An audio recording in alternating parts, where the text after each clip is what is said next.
Senhor presidente, senhores deputados, eu quero saudar o Sintoeste, o pessoal da cidade de Cascavel, da nossa Zona Oeste. Tivemos uma grande audiência pública, com mais de 1000 professores, servidores, estudantes da Oeste recentemente.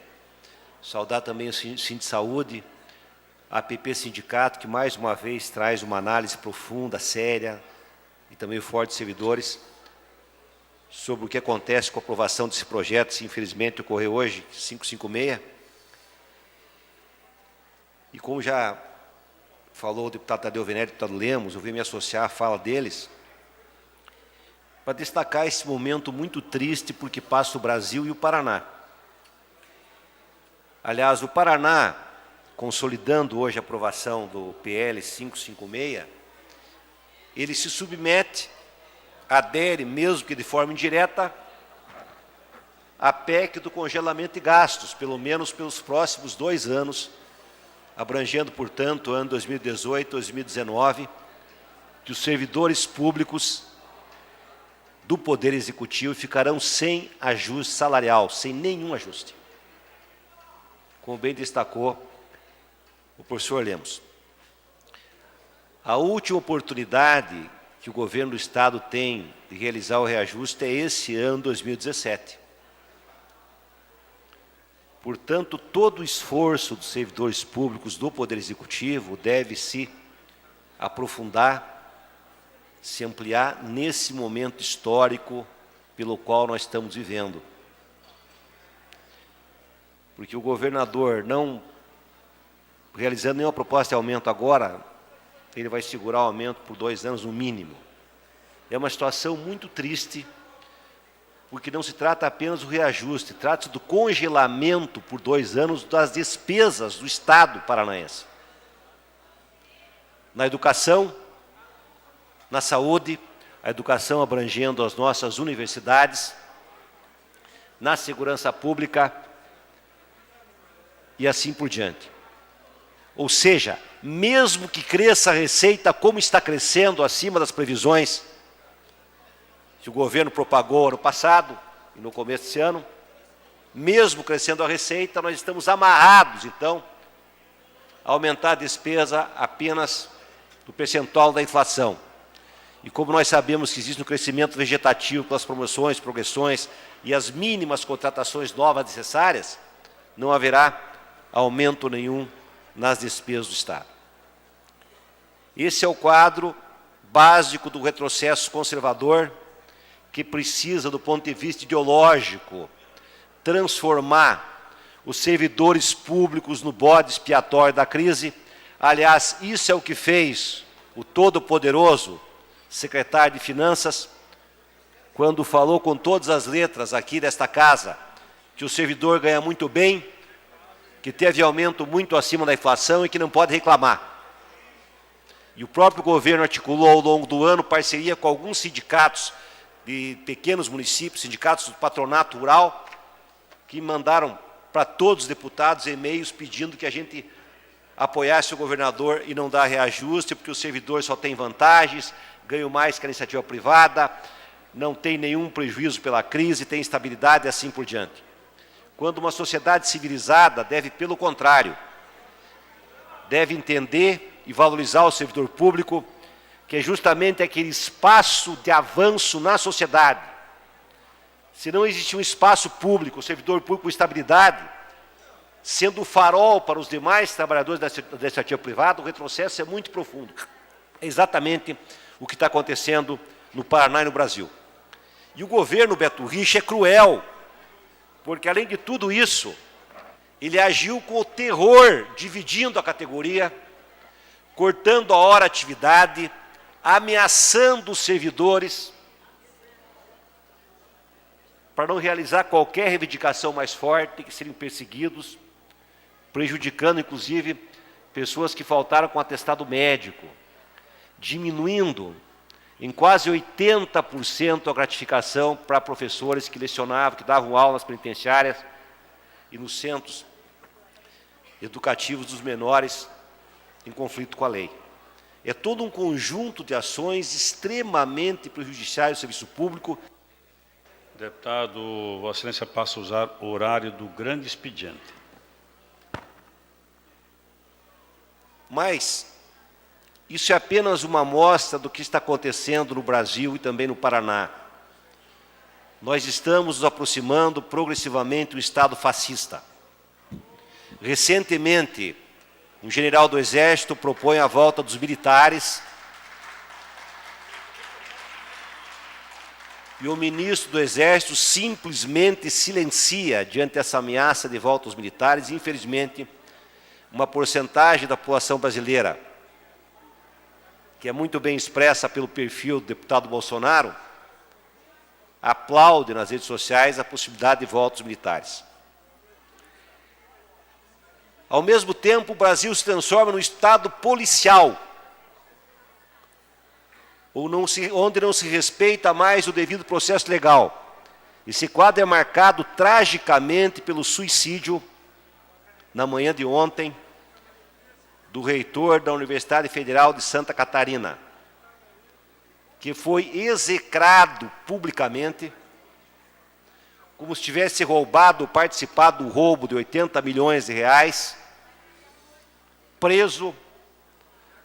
A mídia transforma o acusado em culpado e não tem mais retorno. E o reitor cometeu suicídio, que é o ato mais que está no limiar da existência humana. Quer dizer, a pressão sobre o reitor foi muito forte, provavelmente um quadro de carreira, uma pessoa respeitada, eleita pelos seus pares, não suportou tanta humilhação e acabou cometendo o suicídio. Esse Estado policial que, infelizmente, é aplaudido por milhões de brasileiros, porque sua consciência foi trabalhada exatamente para isso, a desqualificação total da política. E eu não tenho nenhuma dúvida que esse ataque às universidades públicas, que resultou na morte do reitor, no suicídio do reitor de Santa Catarina, é um ataque também ideológico à simbologia da universidade pública brasileira, que está sendo também violentamente atacada de todas as formas. Para piorar o quadro, uma cruzada moralista que ataca a cultura de forma, às vezes, sórdida. E eu sei que esse ataque à cultura, às vezes, ele é aceito por pessoas da mais absoluta boa-fé, que não tem maldade, mas acabam servindo a um ataque aos valores culturais. Como o ataque que sofreu agora o Museu da Arte Moderna de São Paulo, e o ataque que sofreu uma exposição com a participação do Banco Santander, e capitaneado na vanguarda pelo MBL. Hoje saiu um artigo muito interessante na Folha de São Paulo, onde diz: atacar a arte é uma tradição totalitária. Nós temos que nos lembrar quantos artistas plásticos, pintores, romancistas, escritores, intelectuais, cientistas morreram pela Inquisição, pelo fato de serem condenados por produzir uma arte obscena. Às vezes eu fico pensando, bom, se tem que fechar uma exposição do Santander, tem que proibir o cinema. Porque coisas daquela dimensão, muito mais profundas, acontecem numa sala de cinema. E o cinema tem uma censura assim, que é a censura por idade. Eu acho que isso pode acontecer numa exposição. Aliás, o deputado Aliel Machado propõe isso hoje na Câmara Federal. Deputado Péricles. Quando se vai fazer uma exposição que pode agredir valores simbólicos, valores religiosos, valores morais, se coloca lá, proibido para menores de 18 anos, como se faz na sala de cinema. Então a criança não vai naquela exposição. Não. Isso é uma coisa que pode acontecer agora, uma execração pública. Se nós não nos cuidarmos, daqui um dia vamos aceitar o Talibã de fazer o ataque ao jornal francês, porque colocou a figura de Maomé numa situação constrangedora. Nós não podemos submeter a cultura brasileira a esse tipo de padrão. Não se pode fazer isso. Isso é uma coisa totalmente equivocada. Deputado Péricles. Já dá no sequência, deputado. Quem lê esse texto do Nabil Bonduki Eu vou ler apenas um trecho, porque isso consolida muita coisa. Antes de chegar ao poder, os nazistas já combatiam a arte moderna considerada degenerada. Em 1927, o teórico Alfred Rosenberg acusou a livre e subjetiva estética moderna de desequilíbrio. A massificação dessa ideia seduziu milhões de alemães. Em 29, Rosenberg defendeu que o nazismo se preocupasse com a cultura, além da política e da economia. Quando Hitler assumiu em 33, o modernismo estava ligado à imagem de degeneração. E assim por diante. Ataque à questão religiosa. Vamos dar um exemplo aqui. Em 2001, o Talibã ordenou a destruição de todas as estátuas do Afeganistão e bombardeou a maior imagem de um Buda do mundo, patrimônio da humanidade.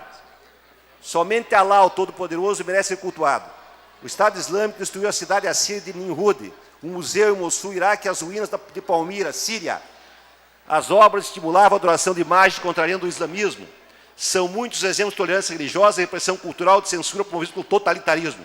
Isto parecia distante do Brasil, mas repentinamente o monstro submerso aflorou em um setembro tenebroso. A cultura é manifestação simbólica da existência humana. O artista tem que ter liberdade total, total. E pode existir uma censura, sim, por idade. Senão vamos fechar todas as salas de cinemas. Porque dezenas, centenas de filmes trazem questões muito mais graves, se é grave, do que as questões lá da exposição bancada pelo Banco Santander. Muito mais graves, basta ter o cinema para ver isto. Então vamos proibir filme também? Quer dizer, nós não podemos, e sempre por trás desse totalitarismo vem uma cruzada moral, que tem suas reivindicações. Não, a cultura não pode ser atacada, não pode haver censura. Isso é um Estado fascista, autoritário, que massifica as pessoas de forma dogmática, que prejudica religiões que não são religiões, as religiões maiores, como por exemplo centros terreiro, umbanda e assim por diante, estão sendo atacados também progressivamente, como os evangélicos foram no passado, por preconceito religioso. Então não se pode. Nós temos que discutir com mais profundidade essa temática cultural, porque ela faz parte do mesmo leque de ações que caracterizam o retrocesso conservador. E por último, depois quero passar a palavra para o deputado Evandro, ontem assistimos estarrecidos a maior potência capitalista do mundo. Um cidadão de 63 anos, que nunca havia cometido nenhum delito, era filho de um criminoso conhecido nos Estados Unidos, matou com arma pesada 59 pessoas, 20 em estado gravíssimo e mais 500 feridos. E no Brasil, tem deputados que têm coragem de fortalecer uma chamada bancada armamentista, achando que a arma pode se comprar com total liberdade, que a população tem direito a se armar. Vamos olhar para os exemplos dos Estados Unidos para nos fortalecer nessa luta contra esse retrocesso conservador profundo que se abate sobre todos nós. Deputado Evandro, por favor. Deputado Péricles.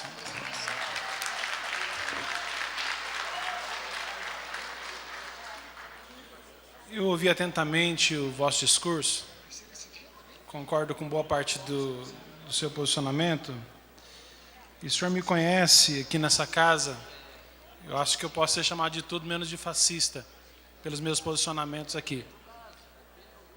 E a pergunta que me fica em todos esses episódios recentes, relacionada à cultura que Vossa Excelência refere, que me pergunta é assim: a gente reivindica o direito da liberdade de expressão para quem ataca e para quem, na minha opinião, fere.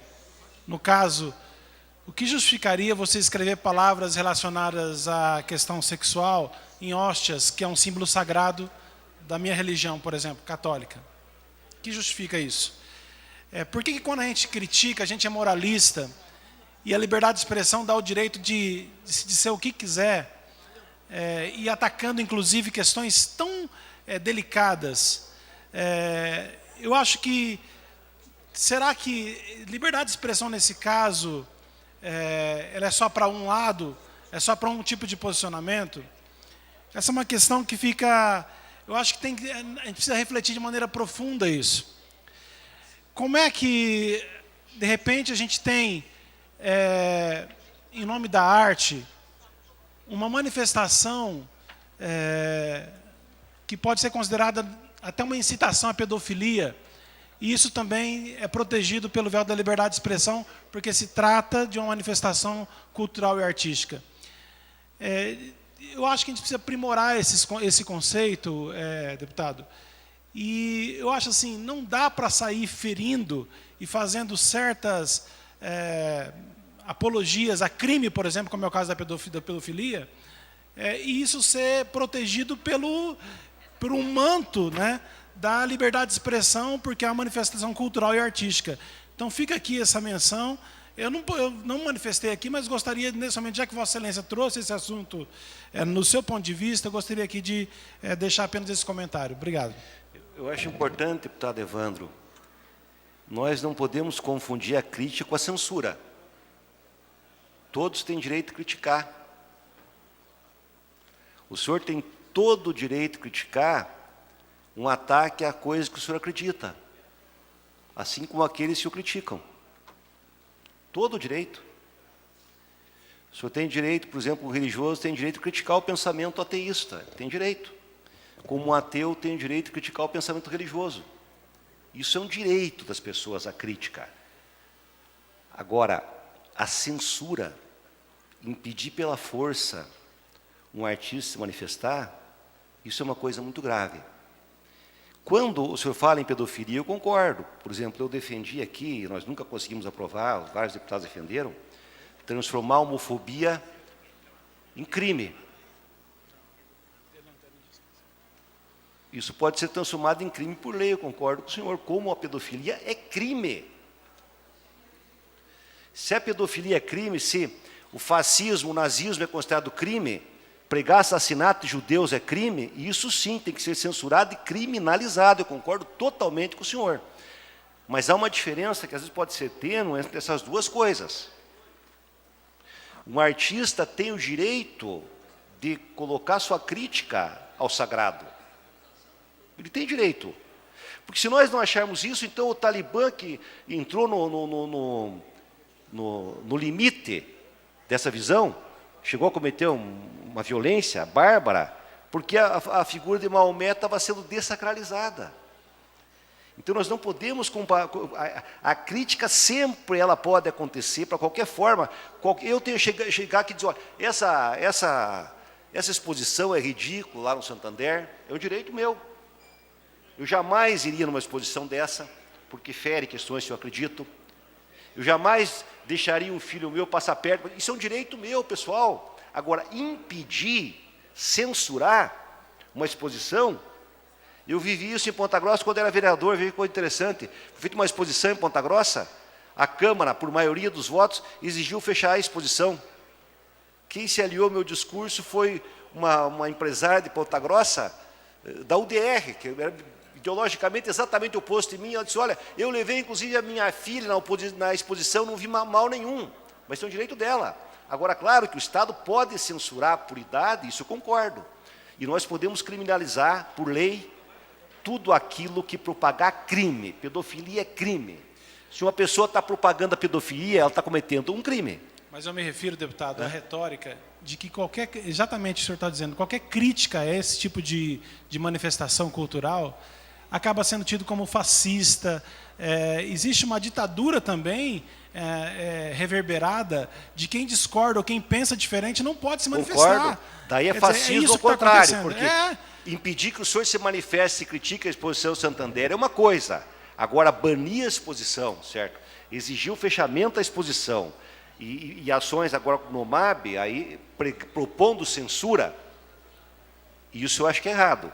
Agora, a crítica, eu sou totalmente a favor. O que nós não podemos é colocar censura no limite, começar a impedir a obra de arte, como a Inquisição fazia e como estados totalitários fazem. Mas tem então, realmente, nesse sentido, nós temos que refletir. Deputado Pérez, mas tem realmente uma diferença muito tênue. Se alguém coloca, por exemplo, um ato de pedofilia dentro de um contexto artístico, isso seria ou não objeto de proibição? Eu não sei, a arte simbólica é uma coisa complexa. Agora, aí é que tá. O senhor não pode censurar a arte, a não ser que ela tenha propagando o crime. de assassinato, crime de pedofilia, aí eu concordo. Aí eu concordo. Se é prática de crime, sim. Deputado, Vossa Excelência tem 1 minuto para concluir. Então, senhor presidente, eu procurei fazer um apanhado de coisas bárbaras que estão acontecendo, um retrocesso conservador, que acontece ao nível de uma cruzada moralista, do ferimento ao Estado de Direito, Estado policial, do arroxo salarial, criminalização, transformar o servidor público em bode expiatório da crise, aprofundamento da desigualdade, insegurança, o sentido mais profundo das pessoas que não sabem o dia de amanhã. Hoje, um servidor público tem medo de se aposentar e não sabe o que vai acontecer com o seu futuro no dia de amanhã, que pode ser uma coisa muito ruim. Nesse sentido, eu quero saudar a todos os servidores que estão aqui se organizando. Obrigado.